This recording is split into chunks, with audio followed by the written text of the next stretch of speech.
합니다. 우리 하나님 말씀은 계시록 14장 봅니다.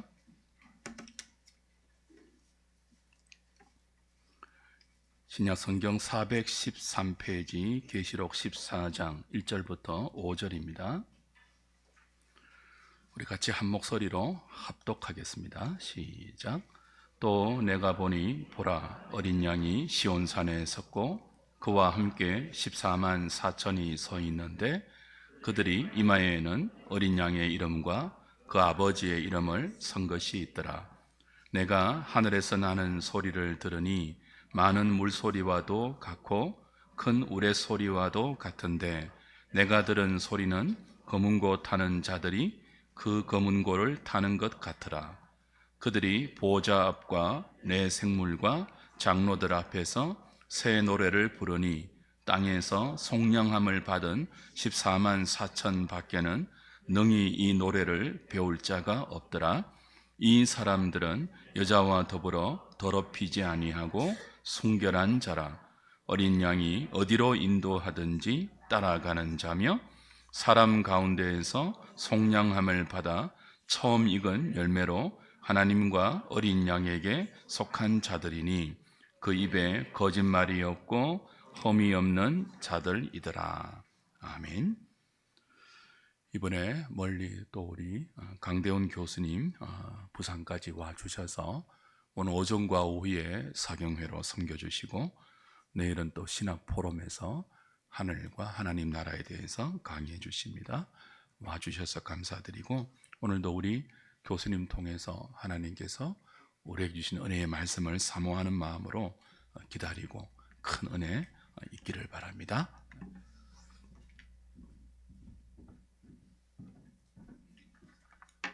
반갑습니다. 제가 2023년 11월에 한번 와줬습니다. 여기서 설교를 함께 나누었습니다. 오늘 본문은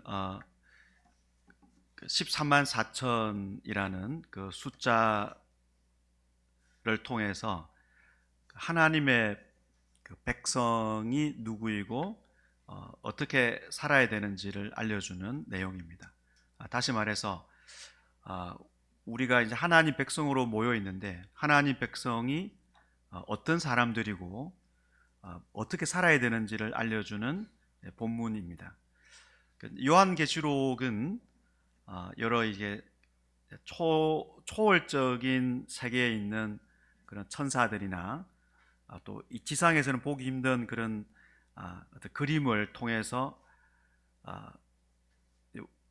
지상에 있는 성도들에게 뭔가를 알려주기 때문에 우리가 이제 그런 그림을 좀 이해하기가 좀 어려워서 요한계시록을 좀 읽을 때 오해할 수도 있고 또 무슨 내용인지 파악하기도 어려울 때가 있습니다. 그러나 어떤 말을 이렇게 논리적으로 설명하는 것보다는 그림 하나가 주는 힘이 상당하죠. 요한계시록은 그런 그림을 자주 생동감 있는 그림을 보여주면서 우리에게 그 어떤 그림 자체를 보고 아주 그 강한 신앙의 의미를 생각할 수 있도록 도와주는 책입니다. 그래서 14만 4천이라는 숫자도 그렇고 뒤에 등장하는 여러 이제 하늘에 있는 장면들이 내용은 어렵지만 이게 그림이기 때문에 오히려 시간이 지나도 우리 잔상에 남아있는 그런 효과가 있습니다. 그런 목적으로 사도 요한이 자기가 본 것을 우리에게 이제 알려주는 내용입니다. 1절을 보면 어린 양이 이제 시온산에 서 있는 모습을 요한이 보았습니다. 요한이 밤모섬에서 환상을 보았는데 환상을 보니까 어린 양이 딱 서 있습니다.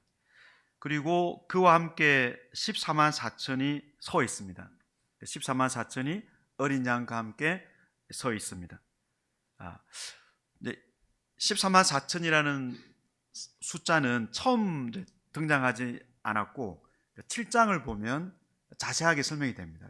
요한계시록 7장에 보면 14만 4천이 누구인지를 설명합니다. 7장을 이제 읽었다고 전제하고 지금 14장에서 14만 4천을 말하고 있습니다. 7장을 보면 14만 4천은 군대입니다. 12지파에서 12,000명씩 징집을 했습니다. 징집한 이제 그 군인들은 다 남자들입니다. 남자들을 13 이렇게 12,000명씩 징집을 했는데, 구약 성경에 가보면 어떤 목적을 위해서 인구를 이렇게 이제 계산해 가지고 징집하는 그런 이제 장면이 있습니다. 어떤 장면이냐면 전쟁을 위해서, 또는 이스라엘을 하나님께서 이제 강하게 이렇게 부르시고 자손을 확장한 것을 보여주기 위해서 인구 조사를 할 때 이렇게 각 지파에서 사람들을 뽑습니다. 민수기 1장을 봐도 그렇고 이 전쟁할 수 있는 사람들을 징집할 때 그때 이제 숫자를 세는 경우가 있습니다. 바로 14만 4천은 전쟁을 위해서 하나님께서 인구 조사를 한 예가 됩니다. 그래서 이 구약 성경을 알고 있는 사람들은 14만 4천을 각 지파별로 12,000명씩 뽑았다라고 했을 때는 이 14만 4천이 전쟁을 위해서 지금 소집되었구나, 이렇게 이제 할 수 있습니다. 물론 이제 그 14만 4천이 남자들로 구성되어 있지만 이게 이제 어떤 그 상징적인 의미를 보여주기 때문에 이 남자들만 군대에 이제 나가서 싸우도록 이제 부름을 받았지, 사실은 이 14만 4천 전체가 상징하는 의미는 하나님의 백성입니다. 하나님의 백성을 왜 14만 4천이라는 군대로 묘사를 했을까? 간단하겠죠? 이 땅에 살고 있는 하나님의 백성이 영적인 전쟁을 하고 있음을 보여줍니다. 그 요한계시록에 이제 앞에 보면은 7교회가 이제 소개가 됩니다. 7교회를 보면 2개 교회는, 스무나와 빌라델비아 교회는 책망이 없고 칭찬만 받습니다. 근데 그 두 교회의 특징이 보면은 작고, 또 한 교회는 힘이 없어요. 근데 그런 관점은 일반 사람들이 볼 때 그렇다는 것입니다. 세상에서 볼 때는 말하자면 돈이 없고 가난하고, 스무나 교회는 이제 가난하고, 또 이제 빌라델비아 교회는 작고, 그런데 하나님이 보여주시는 관점에 따르면 두 교회는 부자하고 그 다음에 아주 강한 힘을 가지고 있다라는 것입니다. 나머지 5교회는 땅에서 볼 때는 돈도 많고 또 잘 살고 여러 가지 이제 자랑할 것도 많고 또 과거의 업적도 있고, 그런데 하나님 보여주시는 관점으로 보니까 5개 교회가 문제가 많고, 어떤 교회는 거의 뭐 4대 교회 같은 경우에는 거의 뭐 죽은 상태이고, 라오디게아 교회는 예수님이 교회 밖으로 쫓겨나가지고 밖에서 지금 문을 두드리고 있는데, 교회는 그것도 모르고 자기들 즐겁게 이렇게 신앙생활 잘하고 있다고 생각하는. 근데 예수님은 벌써 지금 언제부터 쫓겼는지 모르지만 쫓겨나가지고 계속 문을 두드리는데 안에서 문도 안 열어주고 자기들은 예수님하고 잘 생활하고 있다고 착각하는. 그래서 5개 교회가 상태가 안 좋은 거죠. 그러니까 지금 전투력을 지금 상실하고 있다는 거죠, 교회 전체적으로.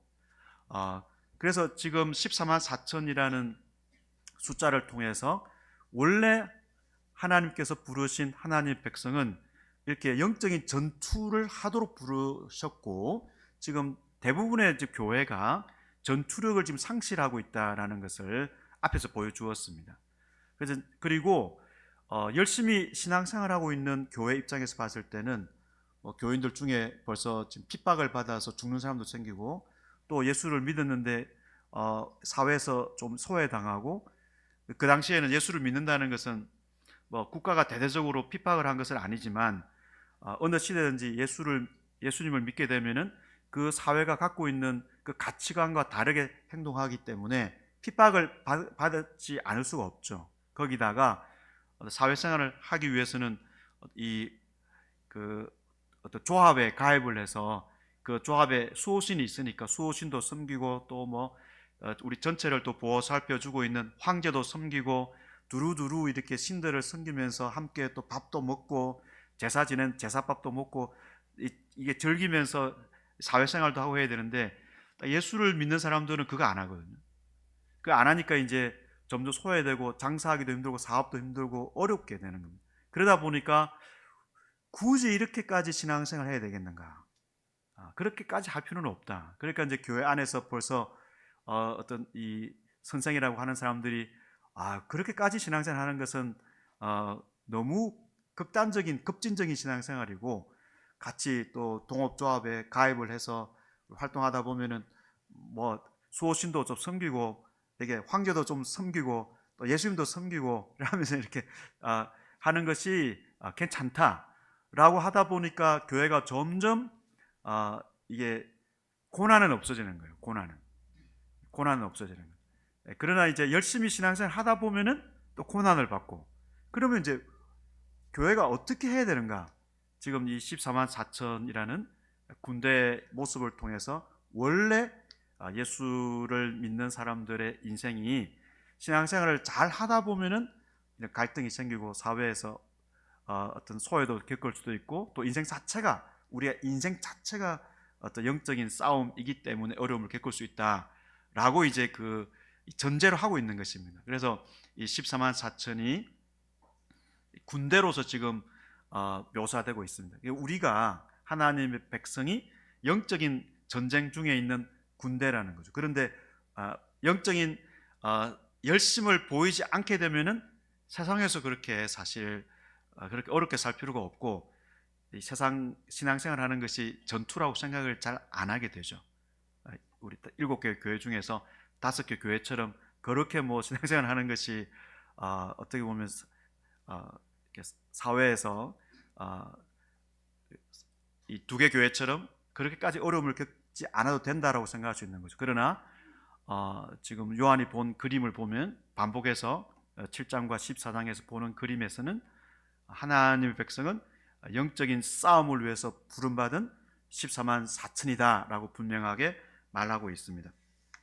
어떤 이제 이단들은 보면은 자기들이 이제 14만 4천이라고 문자적으로 이해를 하죠. 그게 얼마나 참 어리석었냐면 이게 자 14만 4천을 문자적으로 이해하면은 심각한 일이 벌어지는데 14만 4천이 다 남자들 아닙니까? 여기 남자들이에요. 군대 그럼 거기 여성들도 있을 거 아니에요? 거기 여성들 어떻게 될지 궁금합니다. 그러니까 이거를 이제 14만 4천을 문자적으로 보면은 안 되고 이스라엘 백성들이 이미 알고 있는 그리고 지금 이 요한계시록을 처음에 들었던 사람들도 다 이렇게 구약을 배우고 했기 때문에 14만 4천이 영적인 군대다라고 생각을 하고 전체 하나님 백성 전체를 포괄하는 우리 한우리 교회뿐만 아니라 하나님을 믿는 모든 백성을 땅에 있는 모든 백성을 14만 4천이라고 정의하고 있습니다. 14만 4천이 홀로 있지 않고 어린 양과 함께 있죠. 그러면 14만 4천이 군대면은 어린 양은 당연히 군사령관이 되겠습니다. 근데 군사령관이 어떻게 힘이 없는 어린 양인가 라고 생각할 수 있죠. 어린 양은 역설적인 그림입니다. 사실은 어린 양은 사자에게 먹히는 먹잇감이지 14만 4천을 이끌 수 있는 그런 군사령관의 모습으로는 적절하지 않겠죠. 그러나 이제 유대인들은 어린 양을 조금 다르게 생각을 했습니다. 당시에 유대인들이 생각했을 때는 어린 양은 이제 전사를 묘사할 때 어린 양으로 묘사를 했어요. 어린 양으로. 그래서 이스라엘이 한번 그 BC 168년 이 전후에 헬라 제국과 싸워가지고 이긴 적이 있어요. 이게 독립을 얻은 적이 있는데 그때 이제 군인들을 묘사할 때 어린 양으로 묘사를 했습니다. 그래서 어린 양은 전사죠. 그런데 요한이 보고 있는 어린 양은 그런 단순한 전사는 아닙니다. 요한이 어린 양을 처음 본 거 아니고 5장에서 어린 양을 이제 봤어요. 어린 양을 봤는데 어린 양이 죽임을 당한 모습입니다.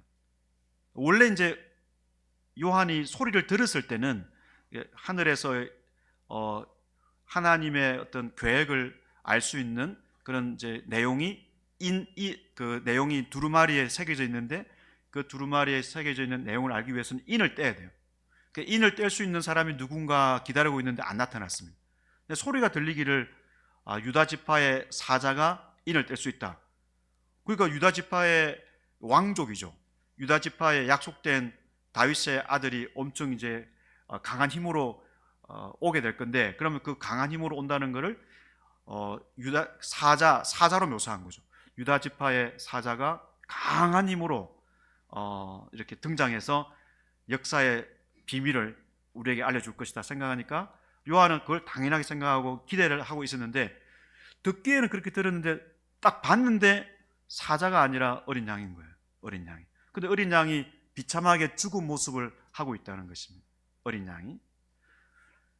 그러면은 비참하게 죽은 모습을 하고 있는 어린 양은 누구이겠습니까? 구약 성경을 알고 있는 사람들에게는 어린 양, 죽임당한 어린 양을 하면 여러 모습이 떠오르겠죠.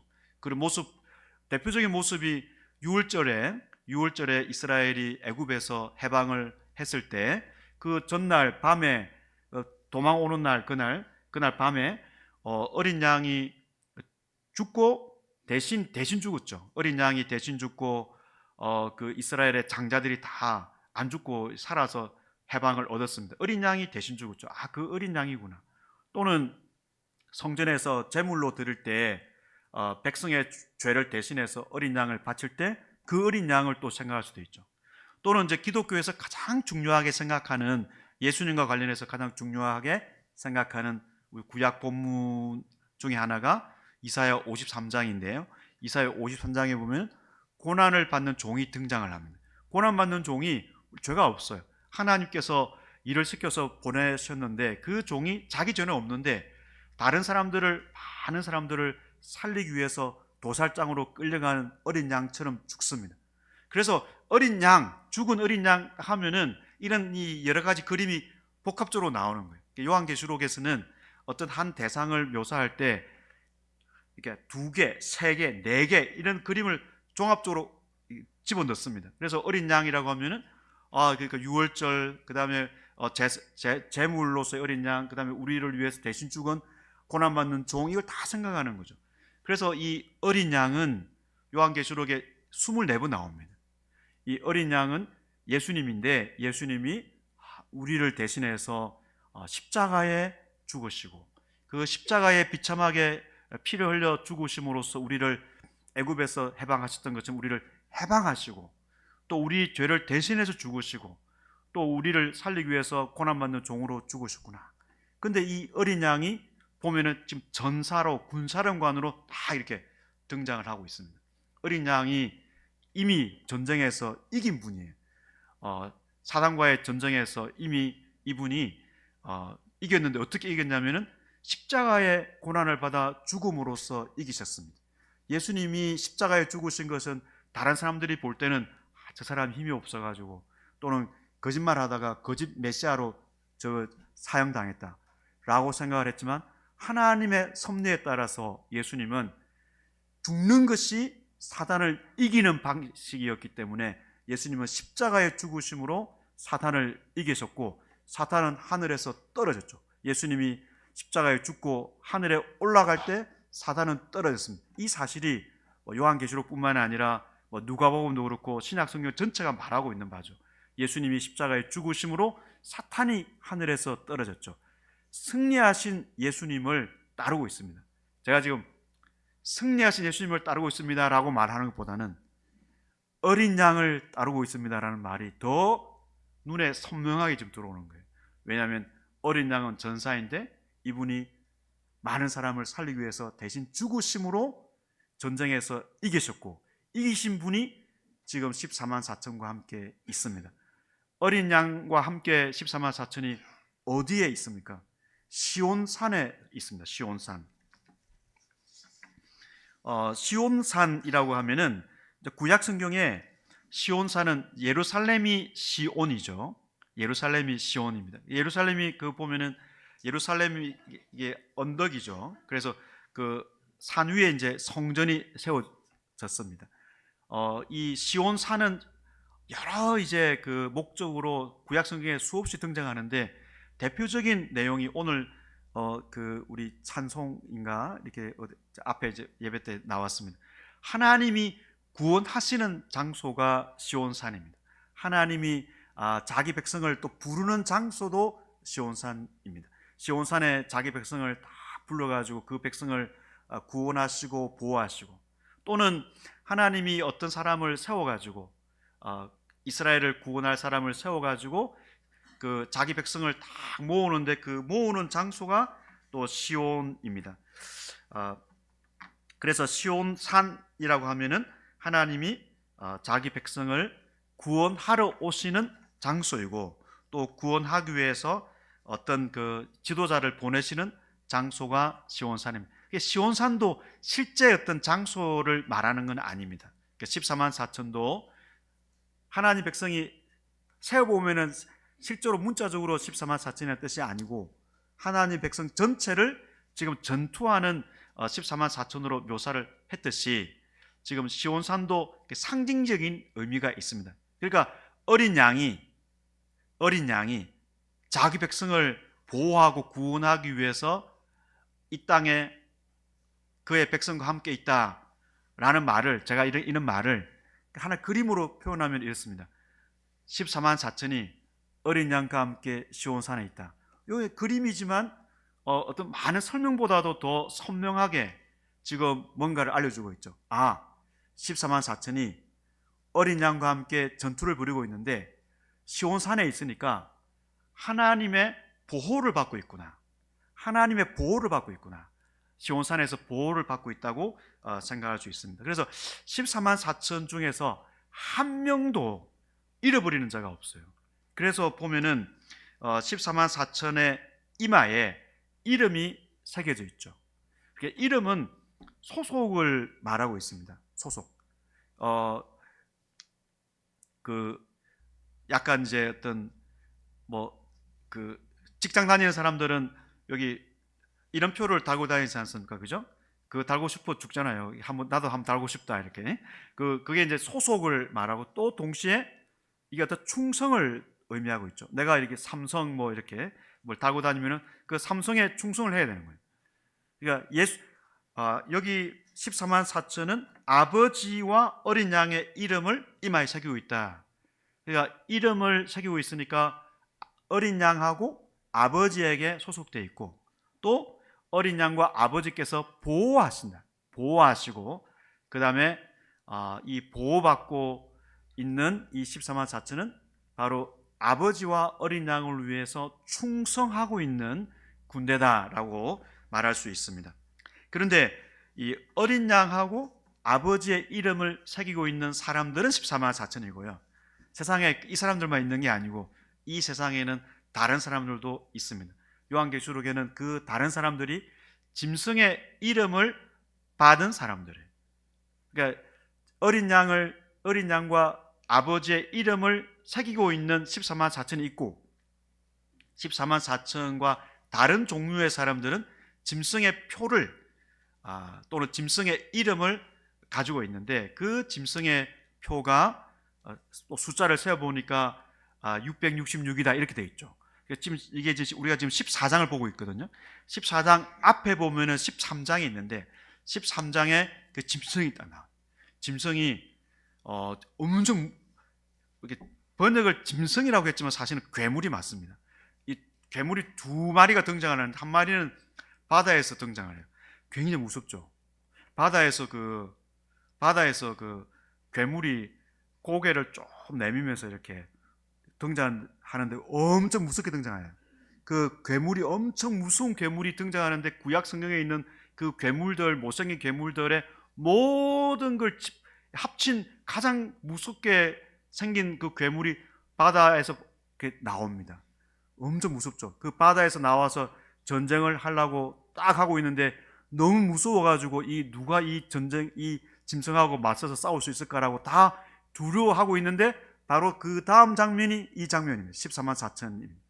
그래서 이쪽에는 짐승이 있고 짐승의 표를 받은 사람들이 있고, 이쪽에는 이제 짐승하고 이렇게 싸우는 어린 양이 14만 4천을 데리고 있는 거죠. 말하자면 하나님의 백성이 지금 싸워야 되는 이 짐승의 세력이 있는 거죠. 이 짐승을, 바다에서 나온 짐승을 660이라는 이름을 가진 짐승이다, 이렇게 말하고 있습니다. 그래서 이제 옛날에 얼마 전에 코로나 있었을 때 코로나 했을 때 이제 백신을 맞아야 되잖아요. 백신이 죽이는 게 아니고 그게 우리가 보호하지 않습니까? 저도 이번에 독감 백신 맞았거든요. 자발적으로 가서 맞아요. 맞고 나서는 감기 안 걸리더라고요. 그 백신은 과학자들이 잘 만들어 가지고 보호하려고 이렇게 한 건데, 백신 맞으면 안 된다. 백신에는 베리칩이라는 게 있어 가지고, 하여튼 그게 뭔지 모르겠는데, 하여튼 있어 가지고 맞으면 이제 뭔가 666 이런 게 뭐 정신 나간 사람들이에요. 백신은 과학자들이 그냥 과학적으로 만들어서 보호하고자 하는데, 이 666을 오해한 사람들은 그런 약간 이해하기 힘들 정도 행동을 하고 있죠. 근데 이 요한계시록을 받았던 사람들에게 666은 사실 어려운 숫자가 아니고 어떤 대상을 생생하게 묘사할 수 있는 숫자입니다. 666은 숫자를 세어보면은 이게 짐승이고 또 사람이거든요. 당시에 사람 중에서 가장 짐승 같은, 괴물 같은 행동을 했던 사람이 있어요. 인간은 인간인데 가장 괴물 같은 행동을 했던 사람이 있어요. 바로 666이라는 이름을 가진 사람이 있었는데, 그 사람은 666이 또 짐승의 숫자예요. 사람이면서 짐승 같은 행동을 했던 사람은 바로 네로 황제입니다. 그래서 네로 황제를 풀어 쓰면은 그 숫자가 666이 돼요. 그 당시에 이제 풍습이 어떤 대상을 묘사할 때 숫자로 표현을 했기 때문에, 예수님은 안식일 그 다음 날 8일째, 안식일 7일이잖아요. 8일째 부활하셨기 때문에 예수님은 당시에 888로 불렀거든요. 888. 그러니까 당시에 이제 666은 네로 황제를 지칭하고, 네로 황제는 죽었죠. 이 편지를 받는 독자들이 봤을 때는 네로 황제는 죽었지만, 그 네로 황제의 짐승 같은 행동을 하는 황제들은 계속 살아서 계속 그 힘을 발휘하고 있었는데, 네로가 얼마나 짐승 같은 사람이냐면 자기 어머니 죽였죠. 자기 아내 죽였죠. 임신한 아내 죽였죠. 가장 짐승 같은, 자기 그냥 미쳐가지고 자기 백성이 살고 있는 도시를 불태웠죠. 거의 그 세상 당시에 가장 짐승 같은 사람 한 명을 말하라 그러면 바로 네로죠.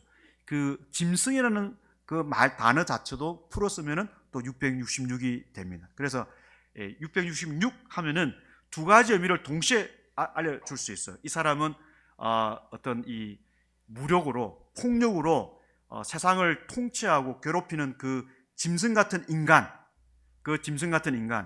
인간이면서 폭력으로 다른 사람들을 괴롭히고 죽이는 그런 짐승 같은 놈, 이거를 다 포괄할 수 있는 숫자가 666이죠. 이 짐승에 맞서 싸울 사람이 없습니다. 왜냐하면 이 짐승이 폭력적으로 사람들을 위협할 뿐만 아니라 경제권을 다 갖고 있기 때문에, 짐승의 허락을 받지 않으면 경제활동이 안 돼요. 장사를 할 수가 없습니다. 그래서 매매를 하기 위해서는 이 황제의 권력에 복종을, 충성을 해야 됩니다. 그렇기 때문에 사람들이 다 이게 지금 1세기 말에 기록된 책이니까요, 황제의 권력에 복종함으로써 그들이 충성하고, 그래서 이 사람들은 다 짐승의 표를 가지고 있고 짐승의 이름을 가지고 있죠. 그러나 우리는 예수님을 경배하고 예수님께 충성한다라고 생각하는 사람들은 그 짐승의 논리를 따르지 않기 때문에 사회에서 소외되고 핍박을 받고 있죠. 어떤 사람은 죽기도 합니다. 그러나 그들은 죽을지언정 하나님이 잃어버린 사람들이 아니고 하나님이 철저하게 보호하는 14만 4천이기 때문에 이들이 어린 양과 함께 어린 양과 아버지의 이름을 가지고 있다라고 말하고 있습니다. 좀 이렇게 잘 따라오고 계세요? 네. 이제 장면이 땅에서 시온산을 딱 보았는데요. 이 시온산이 어디에 있는지는 우리 알 수는 없지만 어쨌든 14만 4천 자체가 땅에 있는 백성이기 때문에 땅 어딘가에 지금 14만 4천이 어린 양 감기는 모습을 보았어요. 장면이 지금 하늘로 딱 갑자기 바뀝니다. 하늘로. 하늘로 바뀌는데 하늘을 보니까 14장 2절입니다. 내가 하늘에서 앞에서는 시온산이죠. 지금은 이제 하늘에서 소리를 들었어요. 소리를 들었는데 이게 합창 소리입니다. 많은 물소리와 같고 큰 우레소리와 같은데 이 금운고 하프를 하는 사람들이 이 하프 연기를 금운고를 타르는 같은 그런 소리를 들었습니다.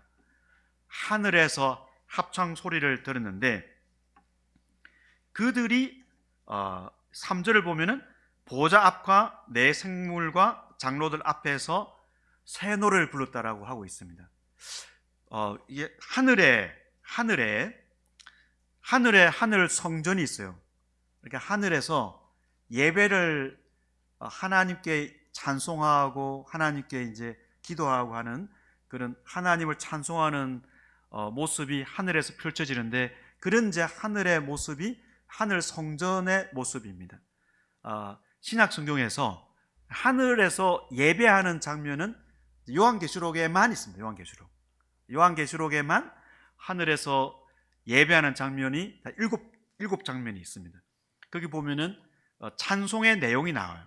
근데 14장 여기에는 하늘의 예배 장면이기는 하지만 찬송 가사는 나오지 않습니다. 그러나 이제 하늘에서 합창을 부르는 장면은 맞죠. 그런데 이제 하늘에는 그럼 누가 찬송을 하지? 누가 합창을 할까? 생각을 보니까 내 생물과 장로들이 있어요. 그래서 내 생물과 장로들은 24명인데요. 우리 4장 5장을 보면 내 생물은 천사들입니다. 하늘에 있는 내 천사들이 있고 그 다음에 10이라는 숫자가 계시록에서는 하나님 백성을 상징합니다. 그래서 24라는 숫자가 구약과 신약의 그 하나님 백성 전체를 대표하는 그 하늘에 있는 천사들이죠. 그래서 천사들이 하나님을 합창하는데 여기 보니까 그러니까 요한계시록 우리 앞에 보면은 내 생물과 24장로들이 이게 하늘에서 찬송을 해요. 근데 여기 보니까 그들 앞에서 다른 어떤 존재들이 그들이 합창을 하고 있거든요. 새 노래를 부르고 있거든요. 누군가 생각해 보면은 이 본문에는 없지만 이 14장하고 쌍둥이 본문이 7장인데 7장에 보면은 14만 4천을 불러요. 그래 이 14만 4천이 땅에서 전투를 벌이고 있는데 그 다음 장면을 보면은 하늘에서 셀 수 없이 큰 무리가 등장을 합니다. 셀 수 없는 큰 무리가 하나님을 찬송하거든요. 그 7장에 지금 우리가 이제 시간이 없어가지고 7장만 14장만 읽었지만 원래는 요한계시록을 다 한꺼번에 다 들어요. 7장을 지금 이해하고 있는 사람들이 지금 14장을 봐야 되거든요. 7장을 보면은 땅에서는 14만 4천이 있고 하늘에는 그 땅의 고난을 통과한 사람들이 죽은 사람들이죠. 땅의 고난을 통과한 사람들이 지금 셀 수 없는 큰 무리로 있는 거예요. 이 땅에 있는 사람들은 1세기 말에 기독교인들이 얼마나 됐겠습니까? 소수의 사람들이 모여서 예배하고 그들이 신앙생활을 하고 있는데 그들에게 보여주는 모습이 이 땅에 있는 성도들이 14만 4천 거대한 군대고 이들이 자기들만 고난받는 것이 아니라 이미 고난을 받아서 지금 그 고난을 통과한 사람들이 하늘에 엄청나게 많은 거예요. 셀 수 없이 큰 무리가 하나님을 찬송하고 또 어린 양을 찬송하고 있는데 바로 그들이 셀 수 없이 큰 무리가 보좌에는 하나님과 어린 양이 있기 때문에 하나님 앞에서 이렇게 합창을 하고 있는 거죠. 하늘에 있는 예배 장면입니다. 하늘에 우리만 땅에서 예배하는 것이 아니라 하늘에서 예배를 하고 있는데 그 하늘에 있는 셀 수 없는 큰 무리가 부른 노래가 합창 제목이 새 노래예요. 새 노래. 자, 이 새 노래는 구약에 자주 등장해요. 시편에 새 노래가 자주 등장하고 그 다음에 이사야서에도 등장하고 하는데 새 노래는 지난주에 안 부른 이제 새로운 노래, 그런 새로운 노래가 아니라 이게 승리의 노래입니다. 구원의 노래. 그러니까 하나님이 아니고서는 행할 수 없는 큰 일, 그전에는 들은 적이 없는 정말 새로운 소식. 바로 하나님이 예를 들어서 애굽에서 하나님께서 이스라엘 백성들을 구원하신 내용은 그거는 들어본 적이 없죠. 약속 국가인 이스라엘 민족을 어떻게 자기들 노력 없이 그 거대한 제국에서부터 해방을 하셨는가? 이거는 들어본 적이 없는 새로운 소식이죠. 그 새로운 일을 부를 때 그 노래를 새 노래라고 합니다. 제가 한번 구절을 읽어보겠습니다. 시편 98편 1절, 새 노래로 여호와께 찬송하라. 그는 기이한 일을 행하사 그의 오른손과 거룩한 팔로 자기를 위하여 구원을 베푸셨습니다. 기이한 일, 정말 출애굽과 같은 하나님이 아니고서는 행할 수 없는 정말 처음 보는 일을 하나님께서 행하신 것을 노래할 때 그 노래를 새 노래라고 합니다. 그래서 하늘에서는 새 노래를 합창하고 있는데 사실 저와 여러분이 하나님의 그 은혜로 구원받은 것도 사실은 놀라운 일이에요. 우리의 힘으로 우리를 속박하는 어떤 세력에서, 죄의 세력에서든지 그런 세력에서 우리가 구원을 받아서 하나님의 자녀가 된 것, 이것도 사실은 놀라운 일입니다. 이 일을 위해서 예수님께서 십자가에서 죽으셨죠. 예수님이 십자가에 죽으심으로써 이스라엘 민족뿐만 아니라 누구든지, 짐승에게 속한 사람들 누구든지 이제는 예수를 믿기만 하면 모든 사탄의 속박 가운데서 해방해주는 그 놀라운 일이 일어났죠. 이게 바로 새 노래의 가사입니다. 다시 말씀드리자면 예수님이 하나님이신데 이 땅에 오셔서 우리를 대신해서 죽으심으로써 우리를 모든 속박에서 우리를 해방하시고 죄에서 우리를 구원하신 일을 이루신 이 사건, 예수님의 십자가 사건은 정말 이전에 본 적이 없는 새로운 사건, 처음 보는 하나님의 기이한 일이죠. 이것을 노래하는 노래가 바로 새 노래인데 3절 하반절을 보면 이 새 노래를 하늘에서 합창단이 부르고 있는데요, 이 땅에서도 이 노래를 불러야 됩니다. 이 땅에 있는 사람들도 하늘에 있는 새 노래를 불러야 되는데 누가 이 노래의 의미를 알고 있는가? 노래 가사의 의미를 알아야 새 노래를 부를 수 있죠. 누구냐면 땅에서 속량을 받은 14만 4천, 땅에서 14만 4천이 영적인 전투를 벌이기 위해서 어린 양과 함께 딱 서 있는데 이 14만 4천이 바로 속량을 받은 사람들입니다. 속량을 받은 사람들이고, 이 속량을 받은 사람들이 하늘에서 부르는 새 노래의 의미를 알고 있다는 것입니다. 여기서 배운다라는 단어가, 우리가 제자라는 단어가 있죠. 제자의 이게 동사가 배우다입니다.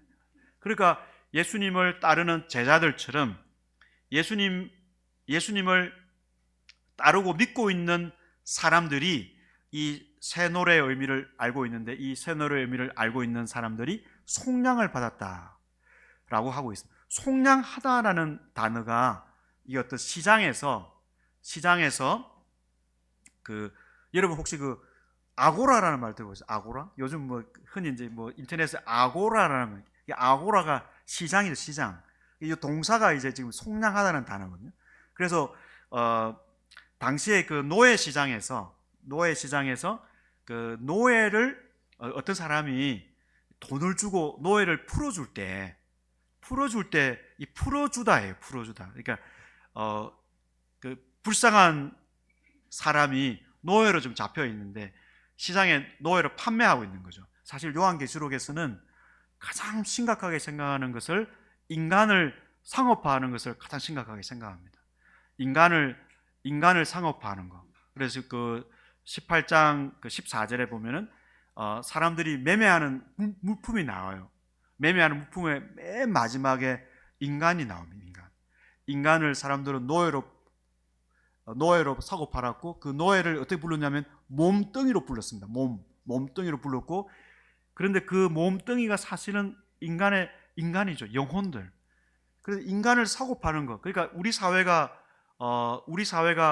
얼마나 심각한지를 보기 위해서는 인간을 얼마나 비인간적으로 대하는 걸 보면 압니다. 그러니까 이 짐승의 세력은 인간을 사고 파는 거예요. 인간을 괴롭히고 인간을 그냥 상품화하고. 그래서 보면은 뭐 지금 젊은이들이 우리 그 20대가 그 파리바게트 뭐 이런 하여튼 뭡니까 저기 빵 같은 거 좋아하는데, 그 빵을 만들기 위해서 어떤 사람이 이제 그 청년 이제 그 여자 20대가 그 빵 기계에 죽었죠. 그런 일이 계속 일어나는 거죠. 사회가 얼마나 심각한가를 보여주는 것이 인간을 상품화해서 비인간화하는 것입니다. 우리 사회가 얼마나 심각하고 정말 주님이 오실 때가 다 됐는가를 볼 수 있는 지표가 바로 인간을 비인간화하는 것입니다. 그런데 그 당시에 보면은 그 인간을 비인간화하는 가장 대표적인 예가 인간을 사고 파는 거죠. 인간을 사고 파는 거예요. 노예 매매 시장에, 그 노예 매매 시장에서 누군가가 돈을 지불해 가지고 그 사람 노예를 풀어주고 자유했을 때 그 행위를 속량하다라고 하는 거예요. 속량하다. 그 돈을 속량이라고 해요. 속량값, 그리고 몸값이라고 부르죠. 대속물이라고 해요. 대속물을 지불해서 사람을 풀어주는 거죠. 바로 14만 4천은 어린 양의 피로, 어린 양이 그 대속물이 된 것입니다. 어린 양이 우리를 속량하러 오셨는데 자기 목숨을 속량 값으로 지불하고 14만 4천을 해방시켜 준 거죠. 구원했다라는 말도 있지만 여기서 속량했다는 말은 풀어줬다는, 우리 모두가 뭔가에 다 속박 가운데 있다가, 특히 사탄의 속박 가운데 있었고 죄의 속박 가운데 있다가 살았는데 그 속박된 것도 모르는 거예요. 그런데 예수님께서 자기의 피를 흘려서 우리를 속량해 주셨다. 14만 4천은 다 속량을 받은 백성들입니다. 자기들이 어떻게 자유를 얻게 되었는지 알고 있죠. 그렇기 때문에 새 노래의 의미를 알고 있다는 겁니다.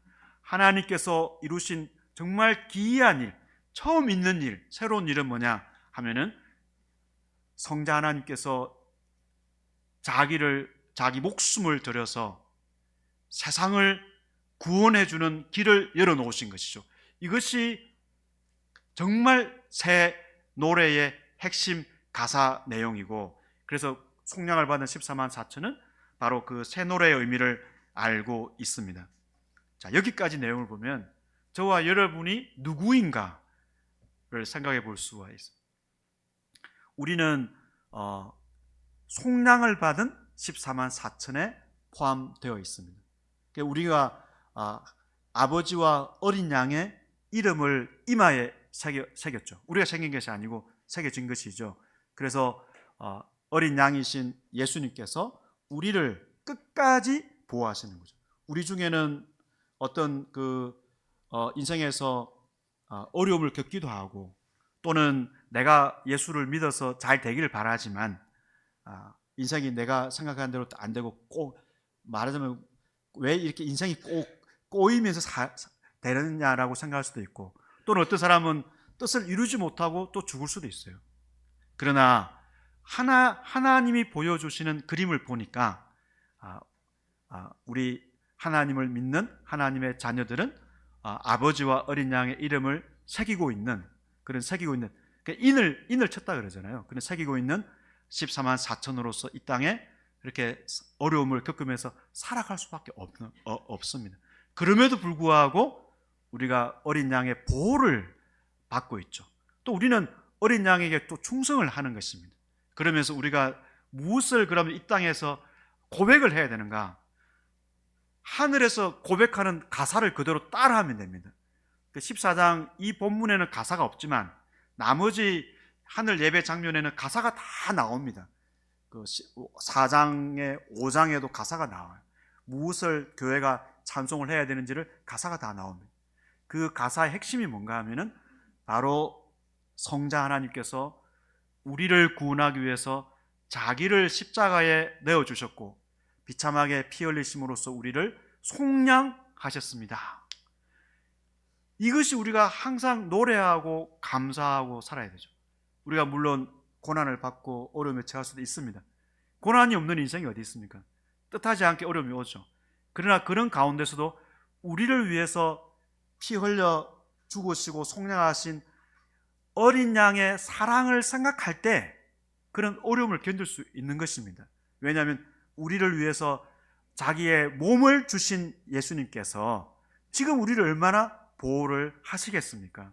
그러니까 이 땅에서 우리가 늘 새 노래를 늘 반복하면서 질리지 않게 더 깊이 인생을 더 살아가면서 더 마음에서 우러나오는 노래를 부를 수 있는데, 이 노래를 부르는 사람들이 아무나 부르는 사람들이 아니고 속량을 받은 사람들만이 이 노래의 의미를 알고 있다는 것입니다. 이들은 어떤 사람들이냐면 4절 5절을 보면 여자와 더불어 더럽히지 않고 순결한 자, 이 내용은 영적인 전투를 하고 있다는 뜻이에요. 당시에 유대인들은 전쟁 중에 딱 나가게 되면은 그냥 이게 부부 생활도 하지 않고 딱 전투에만 집중을 했습니다. 그런 뜻입니다. 영적인 전투에 집중하는 사람들이고, 이들이 어린 양이 어디로 인도하든지 따라간다. 여기도 보면은 속량함을 받은 자들로서 어린 양이 어디로 가든지 따라가는데, 이들이 바로 하나님과 어린 양에게 속한 자들이고 그 입에 거짓말이 없고 흠이 없다라고 하고 있습니다. 그래서 어린 양을 따르는 사람의 특징을 보면 거짓말을 하지 않는 거죠. 그래서 근데 어떻습니까, 여러분? 거짓말을 잘 안 하세요? 뭐 자녀 키우는 분들은 거짓말 많이 하죠. 너 진짜 너 똑똑하다. 너 누구를 닮아서 똑똑? 야, 진짜 너. 특히 할아버지 할머니들은 거의 이제 더 심한데, 와, 너 누구를 닮아서 할아버지를 닮았구나. 진짜 똑똑하다. 어떻게 총명하냐 이렇게 하거든요. 애들이 그렇게 사실 진짜 믿어요. 거짓말이 주로 거짓말. 그러니까 이제 애들을 격려하기 위해서 이렇게 하는 거죠. 근데 그건 나쁜 거짓말 아니잖아요. 우리가 살다 보면 거짓말을 어떤 목적으로 하죠. 여기서 말하는 거짓말은 그런 이제 거짓말 아닙니다. 요한계시록에 보면은 저기 마지막 날에 산을 새 땅에 보면은 거짓말하는 사람들이 없어요. 그러면은 거짓말 다 많이 한 것 같은데, 특히 부부 이렇게 생활하다 보면은 이제 아내 남편 거짓말 많이 하거든요, 서로. 특히 남자 쪽에서 거짓말 많이 하는데, 뭐 핑계를 많이, 뭐 친구하고 밥 먹고 가야 되는데 또 자기가 밥 안 먹고 계속 친구들하고 밥 먹으니까 뭐 또 이렇게 업무가 좀 있어가지고 또 늦게 한다.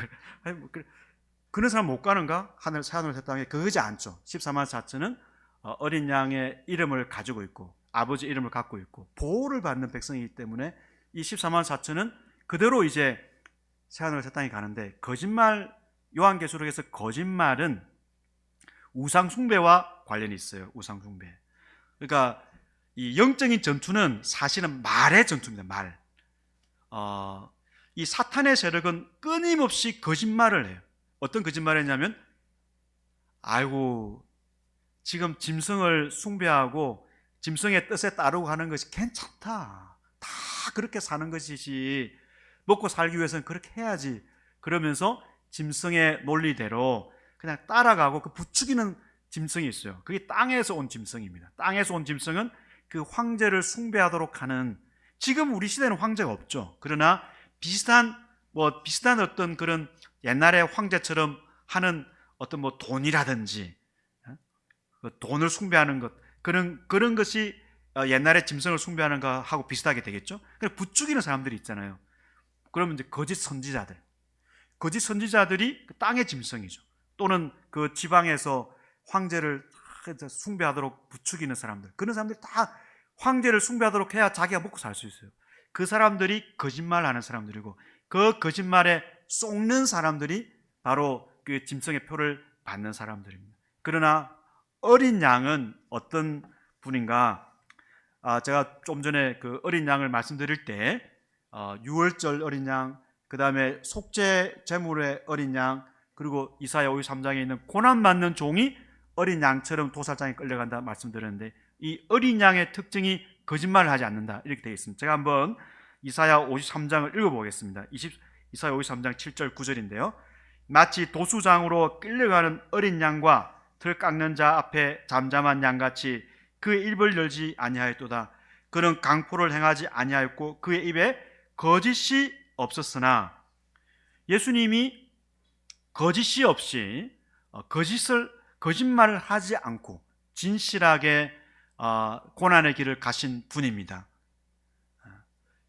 바로 어린 양을 따르는 사람들은 어린 양을 그대로 모방을 합니다.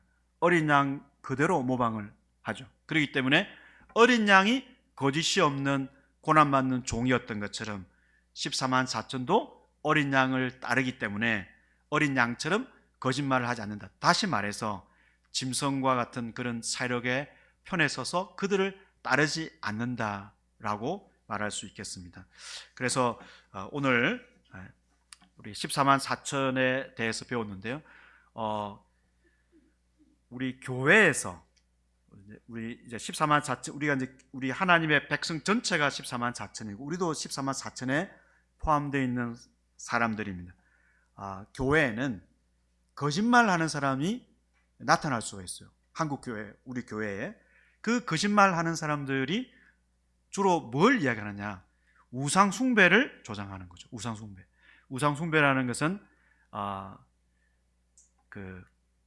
뭐 여러 가지 형태로 나타날 수 있겠지만 우리 14만 4천을 보게 되면 바로 13장 앞에 나왔던 그 무서운 이 세상의 주류 어떤 질서가 있죠.